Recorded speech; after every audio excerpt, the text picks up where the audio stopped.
Saints Church. I must say that the service this morning, powerful. This morning touched me very, very deeply.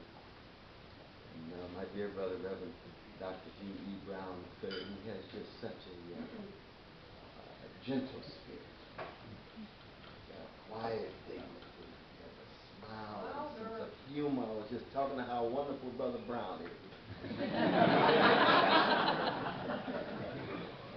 But we met actually at Main Street, at the restaurant where I steal away when I'm not eating peanut butter and jelly sandwich. I want to move all the time with you. And I could just tell by your spirit when you asked me to speak, I said I would be blessed to be here. And I walked in and I saw Professor Jordan, one of the most distinguished medieval historians alive, and be able to see him enact a ritual with such authenticity and sincerity. You don't see Princeton professors every day on their knees. Beautiful sight.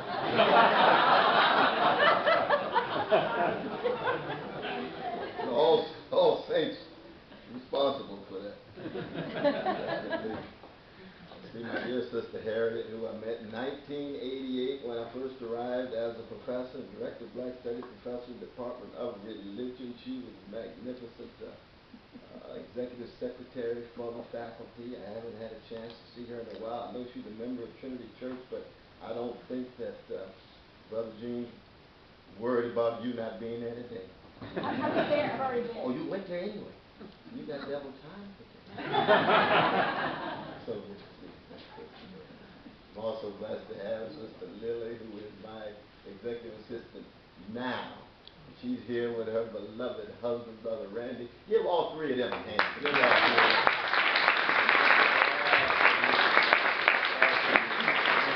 And I see each and every one of you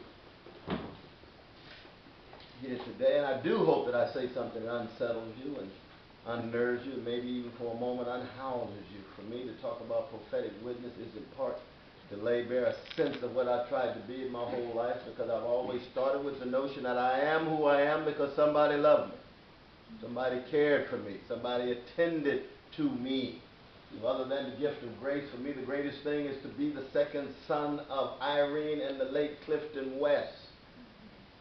Their love for me was and is beyond description. Dad died 17 years ago. Mom is going very strong. I shall see her in just a few days, and I have a smile on my face because I would take a bullet in my heart for her any minute of the day. And that's the kind of gift. I am not in any way responsible for that. I just showed up right there. There was Mom. There was Dad. I'm a prodigal Shiloh Baptist Church. Reverend Willie P. Cook, who never went to college, but the college went through him. He believed what the Greeks call paideia, P-A-I-D-E-I-A, which is deep education, deep cultivation, not just schooling, not just gaining access to a degree, but wrestling with what it means to be human. And so my conception of prophetic witness actually begins with Socrates. There has to be a Socratic dimension to any serious talk about prophetic witness. In line 38a of Plato's Apology, the unexamined life is not worth living. And we could add, the examined life is painful. It takes courage. Line 24a, the same great dialogue of Plato. It says, Paresia, which is frank speech, clear speech, unintimidated speech, fearless speech was the cause of my unpopularity, Socrates says.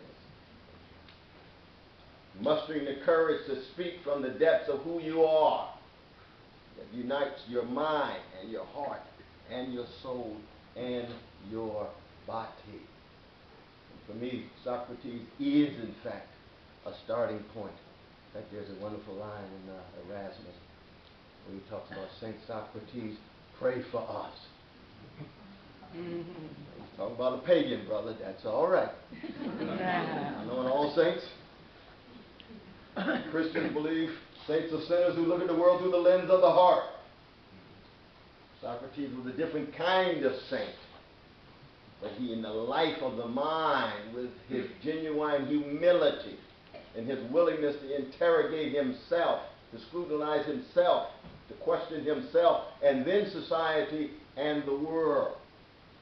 And actually the Greek says in that line, the example life is not a life for the human. A human. And that's the starting point when you talk about prophetic witness, because you know our Latin word humando is the source of the English word human. And Latin humando means what? Burying. Burying. We are beings toward bodily extinction, toward death. That's who we are. For me, I've wrestled with this question day in and day out. What does it really mean to be human?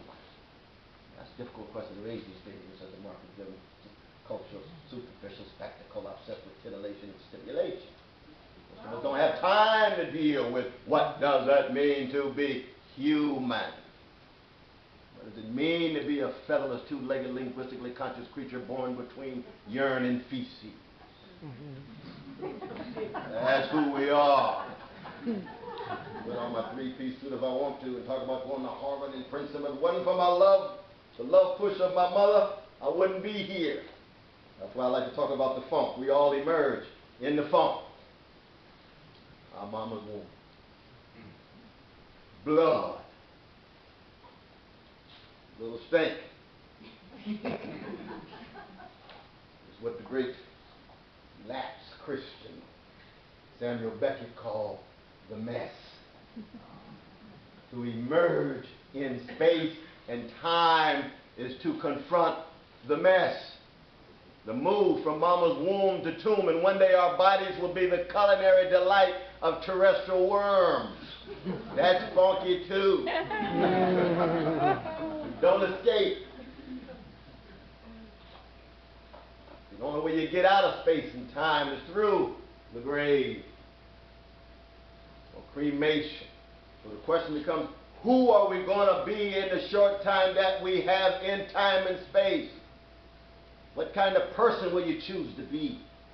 What kind of character will you have? What kind of integrity will you have? What kind of witness will you attempt to bear? And I tell my Princeton students each time they enter my class, I said, it's so wonderful to have you here. You've entered this class in order to learn how to die, in order to learn how to live. Am I in the right class?